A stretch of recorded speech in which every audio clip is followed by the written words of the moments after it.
Today, we have a special guest that may come as a surprise to many of our listeners and a shock to some.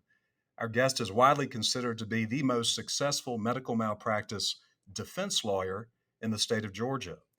At one point in his career, our guest had a winning streak of 50 defense verdicts in a row. Our guest grew up in rural West Georgia along the Georgia Alabama border in the frontier town of Carrollton. He played football at Central Carrollton High School and excelled on his high school debate team.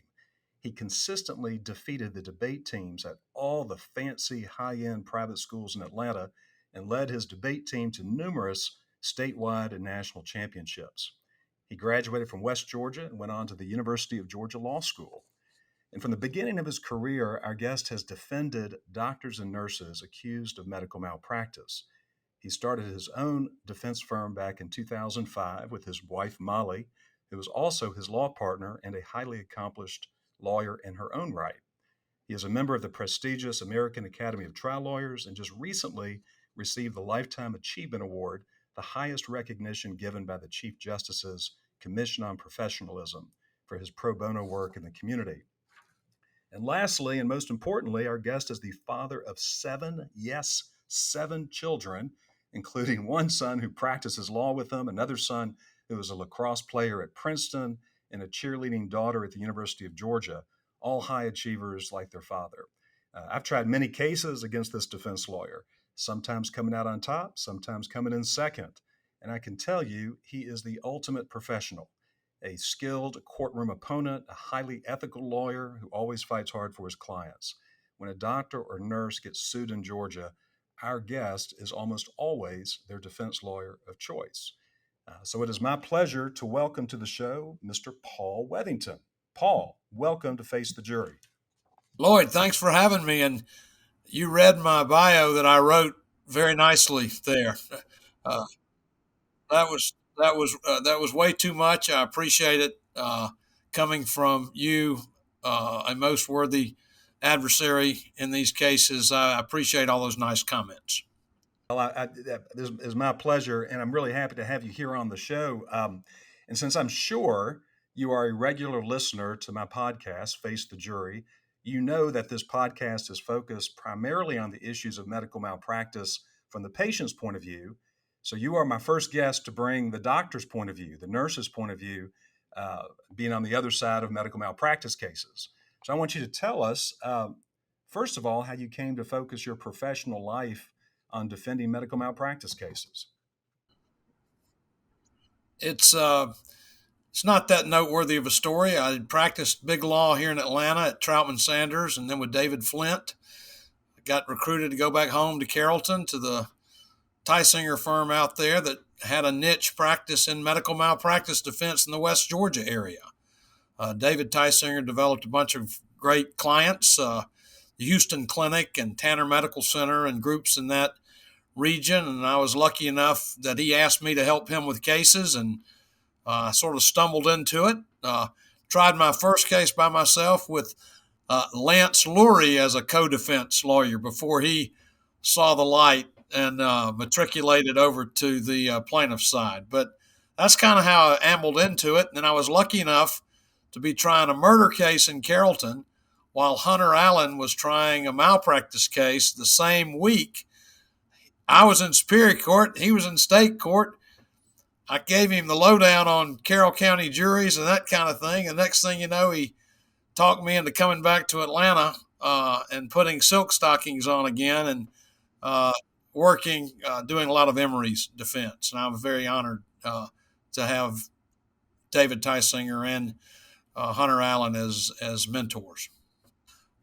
That's kind of how I got into MedMal. And honestly, I'm not a legal scholar. I was on the law review, and that's about the extent of it. But the law in medical malpractice cases is not as challenging sometimes as the medicine, as you know, in these complex medical issues. And every case is different. Every case is a tragedy on your side. And a blow to the ego on the doctor's side that he's being accused of malpractice. And so the facts of these cases are interesting. And I was never cut out to be a guy that reviewed contracts and that kind of thing. And nor were you. And each case presents its own nuances and challenges, and it's been a good niche to be in. Well, Paul, let me ask, is it true that you had a winning streak of 50 defense verdicts in a row at one time? Lloyd, I'm not sure. I didn't promulgate that urban legend. The Daily Report kind of liked that quote. Uh, in that 50, there might have been one or two where they gave them $25,000 or something, where they'd asked for 5 million, and so I didn't promote that. It made the newspaper. Of course, I lost a case to break that streak where I had to admit liability. Uh, I didn't know how I was supposed to win that one, but yeah, there's something like that. Uh, about like your streaks of winning on the plaintiff side. Well, well, the point is you've had, and there's no arguing about this. You've had a tremendous amount of success defending these cases over the years, and I want you to tell us what you think makes you successful at trial. Well, no, I hope we know the medicine well. I mean, I hope on our side, like on your side, we try to command the medical issues. We use nurses here a lot. We have a JDMD.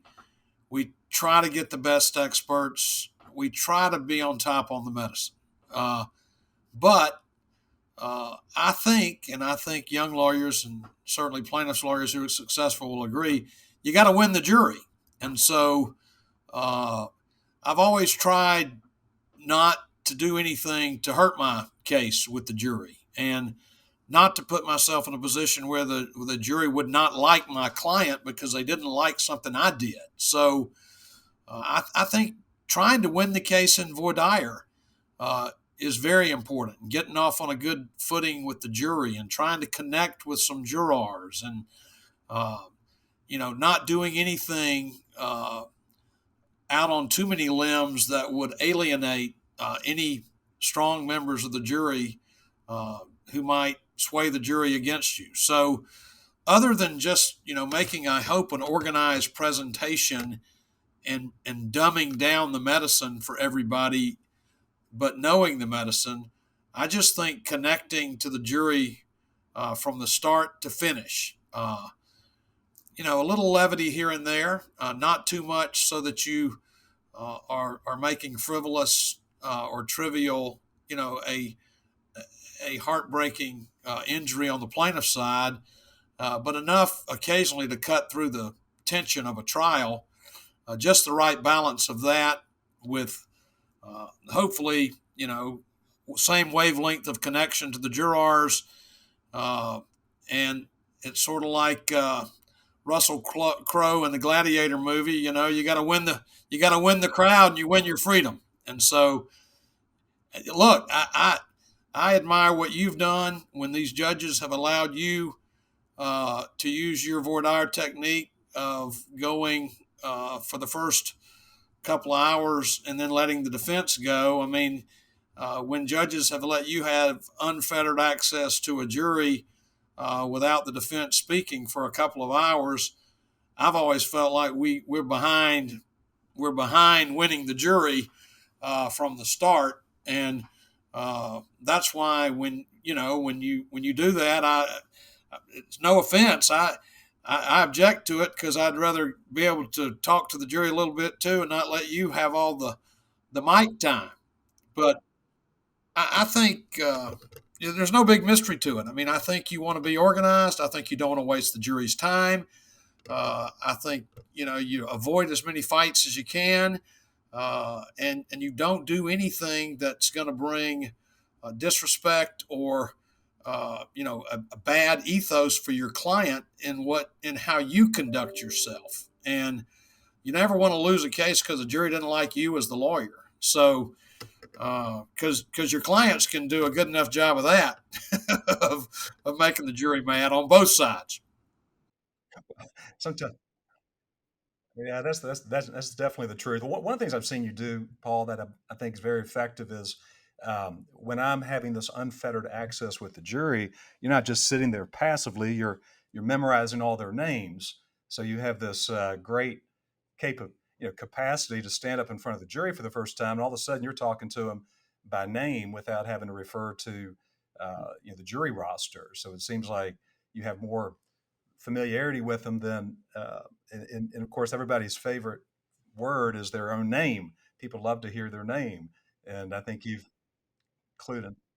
There are a couple of, Lloyd, I was the Rush chairman back in the day, so I had to remember names. But if I get enough time, I can memorize 60 names. And, I do think it's nice when you can stand up and say Ms. Jackson, Ms. Thomas, Ms. Williams.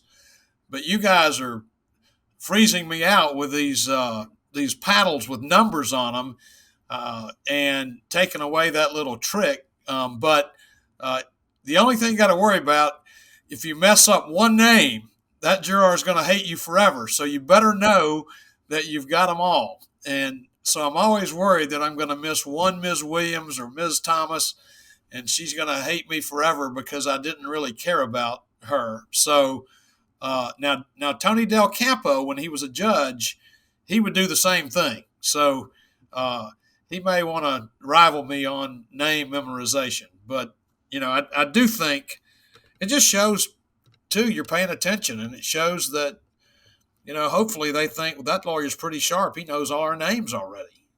So anyway, it is a little trick. Yeah.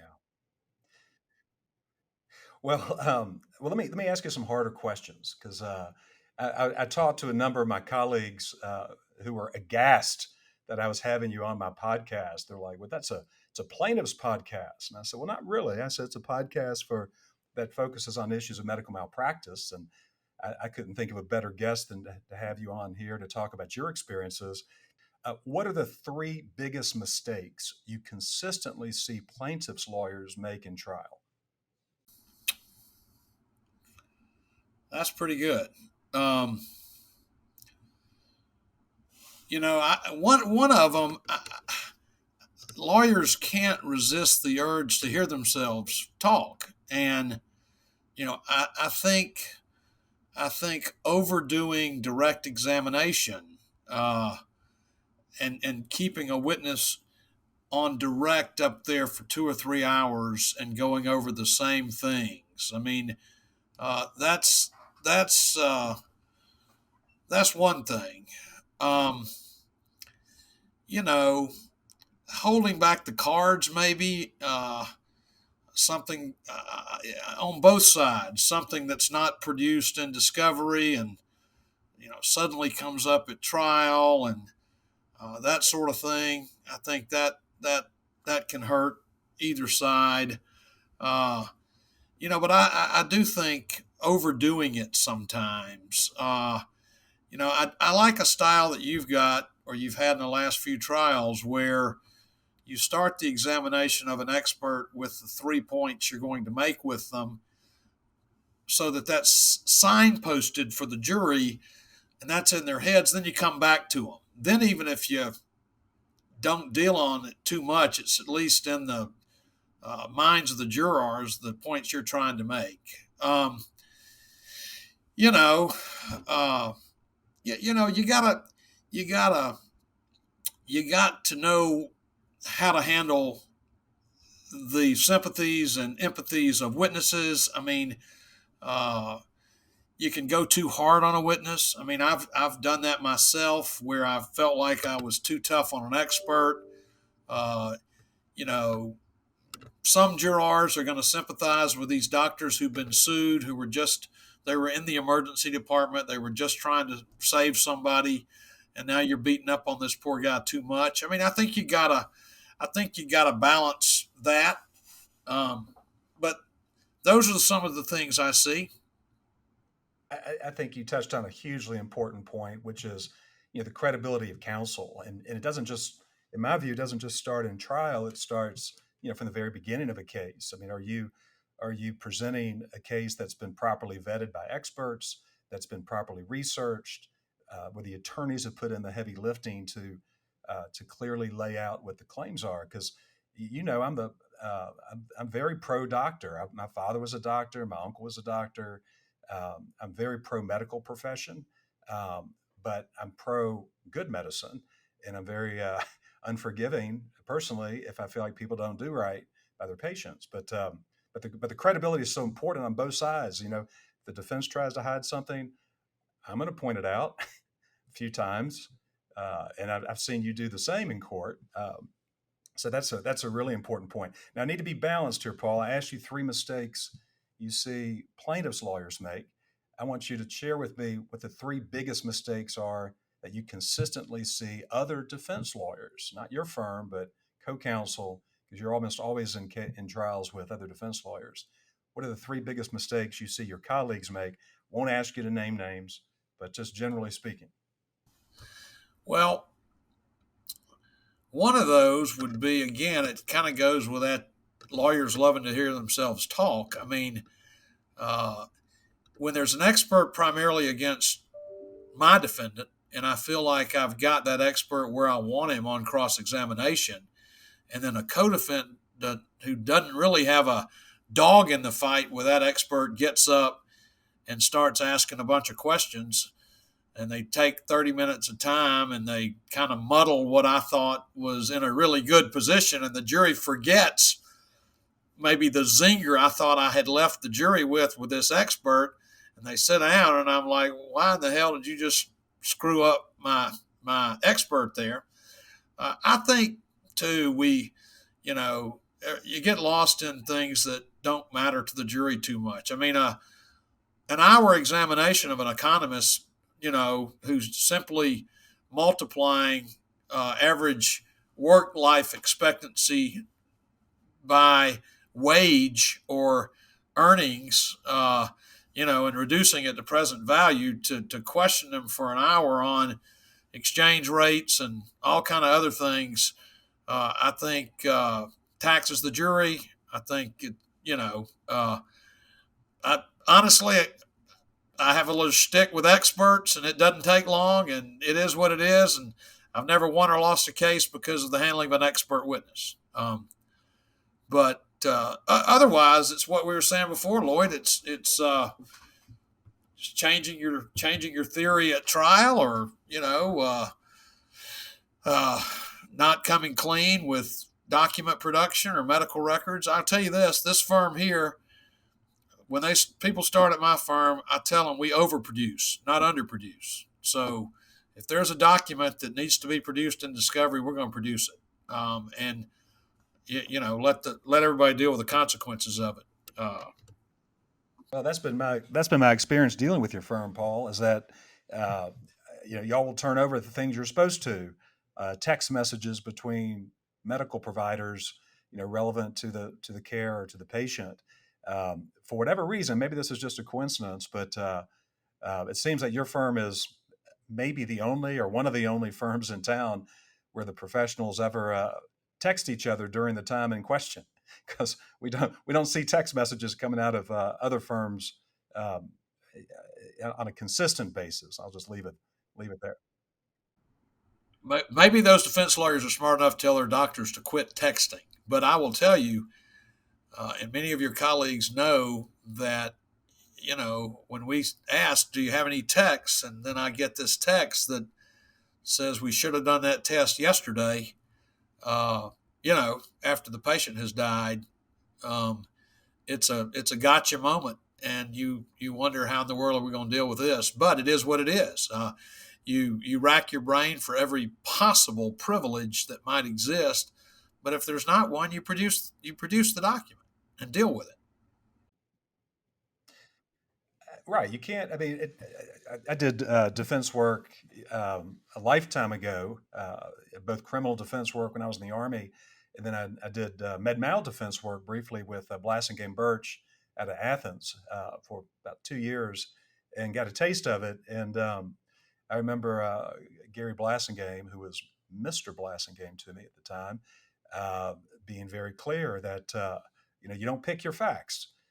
Your job as the advocate is to do the best job you can with your facts, and let the chips fall where they may. But don't get funny trying to hide stuff or be cute with evidence, because it'll come back and bite you, hurt you worse than ever.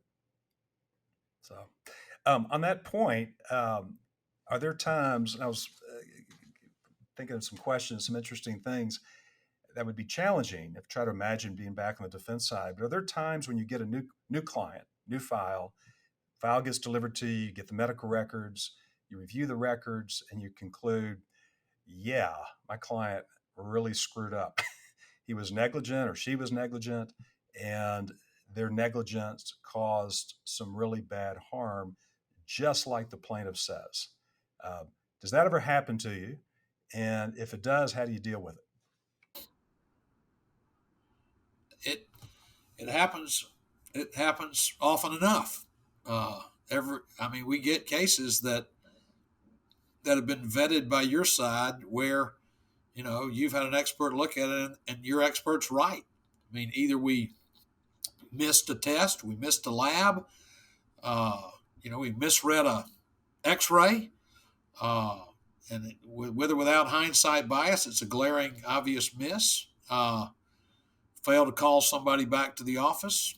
Uh, you know,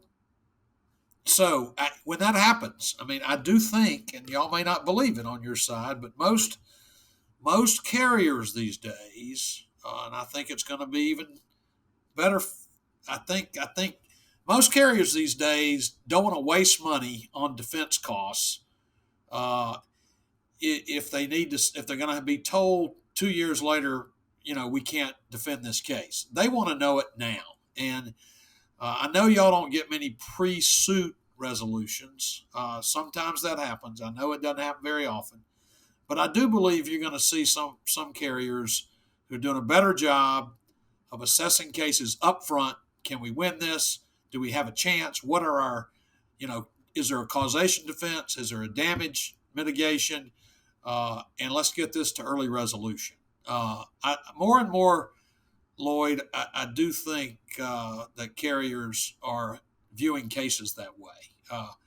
In the main, we have great relationships with our insurance clients, but they're mindful of legal costs and fees, and if they're going to have to pay $100,000 to ultimately settle a case, uh, you know, they're gonna look under every rock, and if the damages aren't linked to the standard care violation, then they're going to try to exploit causation. If the damages, are not as great as the plaintiffs is making them out to be, then they're going to try to go that way. But there are cases you have to settle, and we're encouraged, frankly, on this side to tell upper management at most of these carriers if we have a really bad case that needs settling. Because, you told me of a large jury verdict on Friday. I mean, the verdicts are, when the plaintiff gets a verdict these days, in a med mal case, it certainly seems like it's in the 7 and 8 figure range. And so, it only makes sense if you can't make the case better, that people look at the possibility of early resolution. Well, and I think that just talking to the experts that we work with, um, our experts see a connection between what they're doing on the plaintiff side and patient care. I mean, they realize that they're all pro doctor, they're all pro healthcare system, but the really top notch experts are intolerant of bad medicine, truly bad medicine. And you and I have a case going right now with I think every other defense lawyer in the state of Georgia, and my friend Laura Shamp, and we've got the person who is, I believe, inarguably the world's leading expert in this certain type of interventional procedure to help people with stroke. And and I know I'm not speaking out of turn. I know that he feels very strongly about the cases he gets involved in on the plaintiff side, that there was bad care and an outcome that was avoidable, and sort of takes that personally. So, to your point, I think you're right. I think experts are more willing. I mean, I haven't been doing this quite as long as you, but I know that the better experts on both sides can help the case drive towards a good resolution, or a fair resolution. I want to ask you a couple more hard questions. I know we're coming up on our conclusion of the show, but I want to ask you what trial sticks in your mind as one of your happiest moments? I know anytime you win one, it's going to qualify, and you win a lot and win most. But is there a particular trial where you just felt joyous when the jury came back with the result, or do you feel joyous with every trial?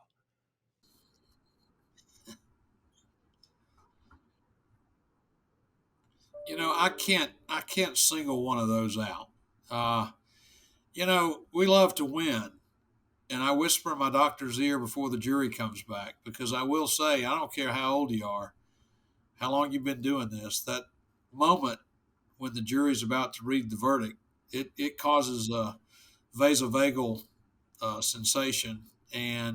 But I tell them, no matter how this comes out, we're going to handle this professionally. I've been surprised that we got defense verdicts as fast as we did. I've been disappointed a couple of times, but I can't single one out, because also, I mean, I'm human too, and when we win, the other side loses, and usually there's a personal tragedy on the other side. So, uh, you know, uh, I can't pick one out. I will say, one of the cases I had with you was one of the hardest losses, and I should have known it was not going to be great for me when you had jurors crying in closing argument. But nonetheless, you know, uh, I single that one out as a hard fought case, and a good win for you. And uh, but I can't, Lloyd. There's not one win that sort of stands out. I will say, one of my first cases they trusted me with out in West Georgia, back when you still had to use pay phones and rotary phones. I was on the phone with a claims adjuster at St. Paul back when they did malpractice insurance, to tell them the jury had just retired when they told me the jury was back with a verdict. So one of my colleagues recently got a 15-minute verdict, and I said, "I got you beat. This was like 5." They wanted to go home. So anyway, That's the biggest nightmare on the plaintiff side, is a quick verdict from the jury after a 2 week or week and a half medical malpractice trial. It is never good on the plaintiff side if you hear the jury has a verdict, within 30 minutes or 45 minutes. That's an ugly feeling. But you brought up the case that we had together, and is it okay if I talk to you a little bit about that case? Because that was the first. yeah, let's leave the names out to protect the innocent. Of course, of course, but we had an interesting case involving complex regional pain syndrome was the diagnosis, which is a chronic or a sort of a miserable pain condition that some people can develop, and it was a weird case, the weird mechanism of injury. It was hard to understand. It's hard to explain how he developed this extreme pain condition, um, and that was our first trial I think we had together, and I think you personally kept the verdict down because we got a good result, and I was pleased with it. But I think another defense lawyer involved. I think we could have been uh, a few $1 million higher. But the things that stand out most in my mind about that case, working with you, Paul, was that everything was fluid. I mean, you you were able to adapt. We were throwing things at you. We were using a lot of technology. We were trying to move the ball quickly, and you block us at every step and try to object along the way. And a different jury, different judge. I think there could have been a different result. But the stars did align for us. Thank goodness. Well, that's nice of you. I do say, in retrospect, I may have lost that case in voir dire. I mean, you, the judge let you do the unfettered voir dire for as long as it took, maybe an hour or two, without us even piping up. You picked a great jury. I mean, you got to, and looking back on it, hardships weren't much hardships, and those jurors got excused. And I'm sitting over there going, "Man, Lloyd's got a bunch of bleeding hearts on this jury. I'm in trouble." And when you had them crying in closing argument, that was Katie bar the door. And when the judge let them examine the jurors come out of the jury box to feel your client's arm for temperature changes, it might have been. I was a little surprised by that, but you were very savvy to come up with that notion, and you know, uh, it turned out well for you. We had a legitimate. Well, just for our listeners context, we had there's a real debate what my guy's condition was and whether he had this pain condition. And one of the signs that might suggest he had it was a temperature difference in one hand versus the other hand. And I had my expert touch my client's hands in trial, and he said, "Yeah, I guess one hand's colder than the other. That's consistent with this pain condition." And then you brought in this Hollywood expert out of Rhode Island who was 6'4", looked like he just skied in off the mountain from the U.S. Olympic trials, and Hollywood guy. I mean, he'd make Robert Redford ashamed of his looks. And so I took a chance. I think, after giving it a little bit of thought, I took a chance and said, well, I think I'll have this guy touch my guy's hands and see if he'll acknowledge there's a temperature difference. So we had him touch my client's hands, and he touched them. And predictably, the defense expert's like, I can't tell if there's a temperature difference. So that's when I turned to the judge and said, well, Judge, I think the jury should be allowed to examine the evidence themselves, the hands. They could tell temperature difference. They do it with their children anytime they have a fever. You see if they have kids a little bit hot on the forehead. And and I don't think I caused an aneurysm, Paul, but I don't think you were very accepting of my efforts, and you objected a few times, then a few more, and we had a rigorous debate with the judge. And the judge finally said, I'm going to let the jury do it. And I was all happy with myself because I had won this big debate. And then I turned to the jury, and nobody wanted to touch my client's hands at first. And I was like, look, I was pleading with my eyes. I was like, look, we just won this motion. And then finally, this one juror, I can still picture him, said, well, I like to touch his hands. And then my client walked over. He's a tough kid from, up north, working class kind of guy. He puts his hands out, and the first juror touches his hands, and then the second juror, then the third juror, and almost the entire panel touched my guy's hands with like this gentleness. And that's where I think we won the case. I think the jury put him over the edge after that. Well, and when it was over, you came over and shook my client's hand. You shook my hand. You congratulated my client. You and your whole team were the absolute professionals. And I know that was nobody likes to lose a verdict, and that was a good result from our point of view. And I appreciated that, and I think that has kind of informed our relationship since. You've always you never make it easy. I'll say that. You throw elbows. I'll say that too. But you're the consummate professional, and I appreciate opportunity to work with you. Thank you, Lloyd. You bet, Paul. And I appreciate you being on the show today. And thank you for taking time out of your busy schedule. I know you're the busiest defense lawyer in the state, and if you didn't have this trial that had gotten continued, you wouldn't be available to us. So I'm grateful you made time for us, and look forward to seeing you in the courtroom soon, if not sooner. Hey, thank you, Lloyd. We'll see you soon. Thank you, Paul. Take care.